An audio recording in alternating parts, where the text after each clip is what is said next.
कुछ दिन पहले की बात है। कुंभ में एक रिपोर्टर एक साधु से बात कर रहा था। साधु के बात करने के तरीकों को देखकर रिपोर्टर ने साधु से पूछा, आप तो बहुत पढ़े लिखे लगते हैं। इस पर साधु ने कहा, मैंने आईआईटी बॉम्बे से एरोस्पेस इंजीनियरिंग किया है। इसको सुनकर रिपोर्टर दंग रह गया।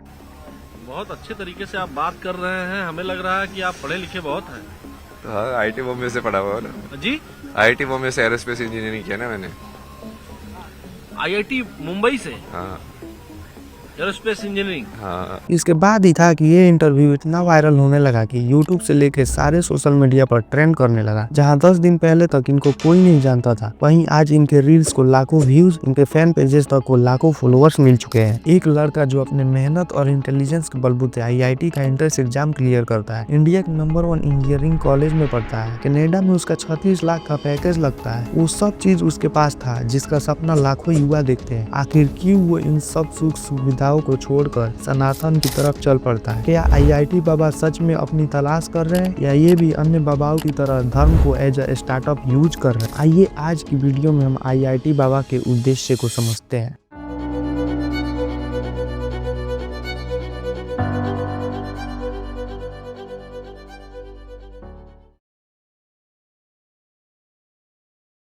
आईआईटी बाबा का असली नाम अभय सिंह गेरेवाल है। अभय हरियाणा के झज्जर के गेरेवाल गोत्र के जाट परिवार से है। अभय बचपन से ही पढ़ने में तेज थे, तो माता पिता ने उन्हें कोटा भेजना चाहा, लेकिन वो दिल्ली जाना चाहते थे। उन्होंने एग्जाम क्लियर कर इंडिया के नंबर 1 इंजीनियरिंग कॉलेज से एरोस्पेस इंजीनियरिंग की। कनाडा में उन्होंने हवाई जहाज बनाने वाली कंपनी के लिए काम किया, जहाँ उनकी सैलरी 3 लाख पर मंथ थी। जिस समय वो नौकरी कर रहे थे तभी लॉकडाउन लग गया। उनको शुरू से अध्यात्म में इंटरेस्ट है। इसी बीच उनको अपने और जिंदगी के बारे में जानने का मौका मिला। तब तक कनाडा वाली नौकरी से उनका मन उठ चुका था। इसीलिए लॉकडाउन खत्म होने के बाद अभय इंडिया आ गए। इंडिया आकर उन्होंने अपना पैशन फोटोग्राफी फॉलो किया। वे हरिद्वार से लेकर केरल, उज्जैन और कुंभ तक कई जगह घूमने गए। कहीं न कहीं उनकी इस स्थिति का कारण उनके माता पिता हैं। अभय ने अपने माता पिता के जमकर कोसा है। अभय ने कहा है, उनके माता पिता के बीच हमेशा लड़ाई होती रहती थी, इसलिए उनका शादी से विश्वास उठ गया। अभय बोलते, मेरे पिता ने जितना इलेक्शन में पैसे उड़ाए हैं, उसका 10% भी मेरी पढ़ाई पे नहीं लगाया। अभय ने ये भी कहा है कि उनके माता पिता झूठी शान में लगे रहते थे। आईआईटी क्लियर करने के बाद उनकी माँ चाहती थी कि वो यूपीएससी भी क्लियर करे, जबकि उनका उसमें कोई इंटरेस्ट ही नहीं था।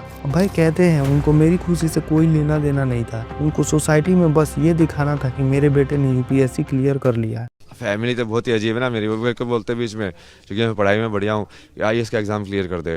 बोला कि मुझे वो काम ही नहीं करना है। बोला नहीं, सिर्फ एग्जाम क्लियर करते, नौकरी मत करना।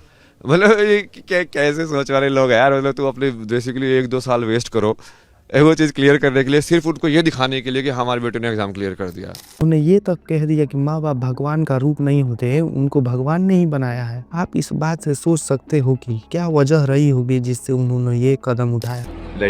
माँ बाप ही भगवान है। अरे माँ बाप भगवान नहीं है यार, माँ बाप को भी भगवान ने बनाया है। मतलब क्या है ये?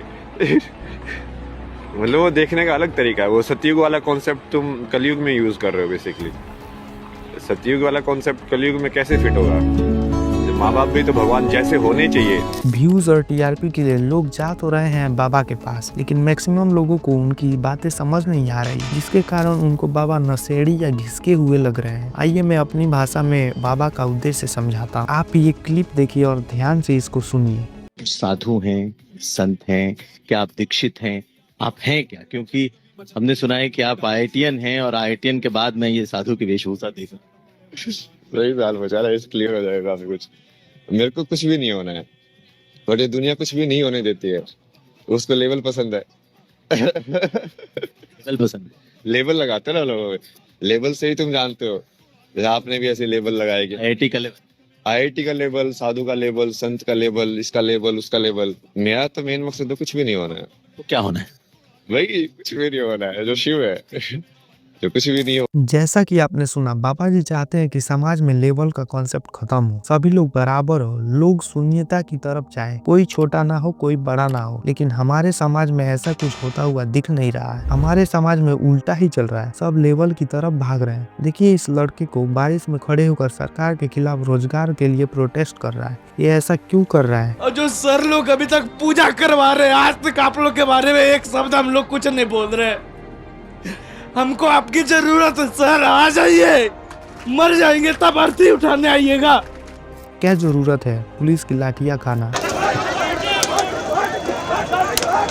दरअसल इसको और इसके जैसे लाखों बच्चों के मन में बचपन से भर दिया जाता है कि अगर तुम पे सरकारी लेवल लग गया तो तुम सक्सेसफुल हो गए, लोग तुम्हारी इज्जत करेंगे, इसके बिना तुम कुछ नहीं हो। इसलिए बाबा बोलते हैं सबको ब्रांड तो नहीं बनाया जा सकता, लेकिन सबको शून्य पे ले जाया जा सकता है। अच्छा ये बताइए, इतने बड़े बड़े नाखून हो गए हैं, नहीं तो क्या काटते क्यों नहीं, नहीं है? शक्ति के लिए क्या ना ये।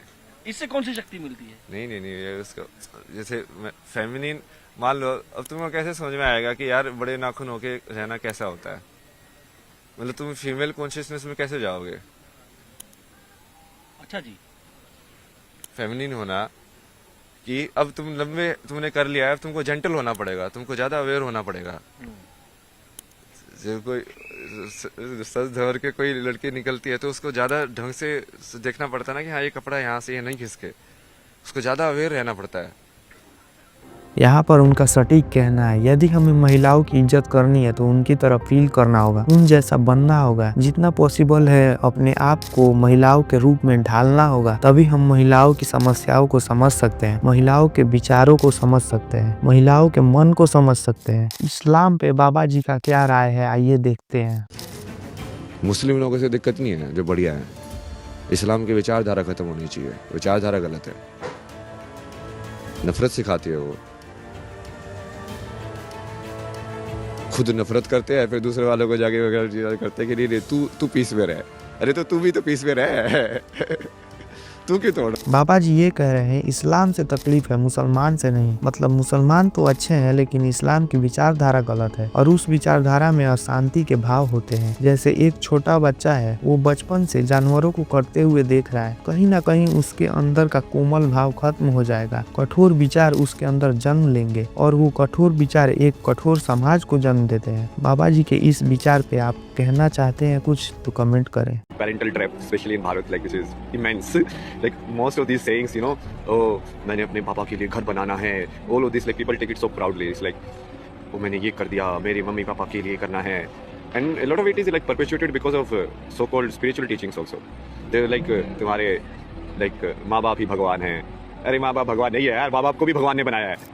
बाबा जी के अंदर उनके माता पिता के प्रति क्रोध और आक्रोश की भावना दिख रही है। अगर आप सनातन की तरफ आ रहे हो, साधु बनना चाहते हो, अपनी तलाश कर रहे हो, तो तुम्हें क्रोध और आक्रोश की भावना को छोड़ना पड़ेगा, तभी आप एक साधु बन सकते हो। हमारा सनातन धर्म किसी से क्रोध या घृणा करना नहीं सिखाता। कोई व्यक्ति आपको कुछ भला बुरा बोले, असली सनातनी साधु वो होता है जो सब कुछ भूल कर उन्हें क्षमा करे। देखो यार, किसी के पेरेंट अपने बच्चों के दुश्मन नहीं होते, वो आपका भला ही चाहेंगे, उनका तो काम है बोलना। सोचो जिसके पेरेंट नहीं है उनको कौन बोलता होगा। अगर तुमको अपना पैशन फॉलो करना है तो तुमको बेलहजा बनना पड़ेगा। मीन्स कोई कुछ भी बोले तुमको पता है तुम क्या कर रहे हो। ये बाबा के बात से इन्फ्लुएंस होकर अपने माता पिता को दुश्मन मत मानो। भगवान को किसने देखा है? इंसान के रूप में जो भगवान मिले हैं उनका सम्मान करो। यदि किसी का पिता दुराचारी भी हो, चाहे संसार उसे त्याग भी दे, तो भी पुत्र का धर्म है कि वो अपने पिता को भगवान की तरह पूजे, क्योंकि पिता मनुष्य का प्राणदाता होता है। जो पिता की भक्ति नहीं करते, देवता तो क्या, स्वयं भगवान भी उनकी पूजा को स्वीकार नहीं करता।